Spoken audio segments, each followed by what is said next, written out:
merci d'être venus si nombreux pour assister à cette table ronde. Vous savez que depuis quelques années déjà, pendant la période de l'exposition annuelle que nous faisons ici, sur un thème à chaque fois différent, donc cette année c'est les artistes espagnols, nous essayons d'avoir un certain nombre d'activités culturelles autour de cette exposition. Donc la première activité culturelle cette année c'est une table ronde avec les artistes. Il y aura plus tard, fin juin, 2 concerts qui seront donnés aussi de musique espagnole contemporaine ou non d'ailleurs.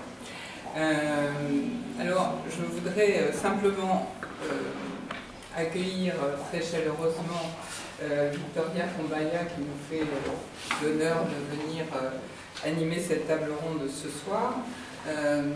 Je ne saurais peut-être pas la présenter, elle se présentera mieux que moi, mais je peux vous dire tout de même que c'est une historienne d'art et dans l'art contemporain espagnol, je pense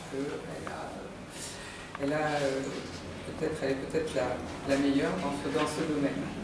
Je voudrais également accueillir nos amis, puisque maintenant on est amis espagnols, artistes espagnols, qui exposent ici cette année, du moins 5 d'entre eux. Carlos Passos, dont vous voyez les œuvres ici en bas, Esther Ferrer, dont les œuvres sont plutôt en haut, mais qui a des œuvres tout à fait intéressantes aussi, Jaume Chifra qui expose également en haut, Bianca Casabrelette qui a une vidéo, et Emilio Lopez Menchero qui est dans la pièce là-haut et qui nous fait beaucoup rire avec ses dessins ratés. Et donc, je voudrais les remercier parce que Jean disait que la Fondation donne la parole aux artistes, c'est vrai, mais je pense que c'est toujours c'est plus qu'un plaisir, c'est un véritable contentement d'entendre les artistes parler de leur art, parler de l'art en général. C'est quelque chose de rare et je vous remercie de bien vouloir le faire et de parler de vous-même. Ça n'est jamais très facile de parler de soi-même et de ce dont vous avez envie de parler autour de l'art contemporain et de l'art espagnol.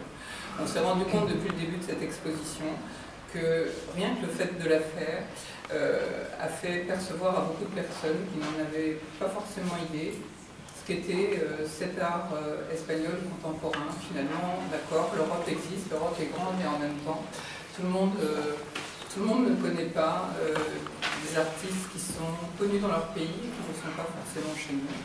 Et je trouve que c'est une excellente... c'était très intéressant, j'ai vu beaucoup de personnes porter un regard interrogateur, puis extrêmement intéressé sur ces images. Et vraiment, je vous en remercie beaucoup. Enfin, je voudrais remercier Jeannette, qui est également une historienne d'art, mais qui est plus particulièrement la commissaire de cette exposition, Jeannette Fingenberger.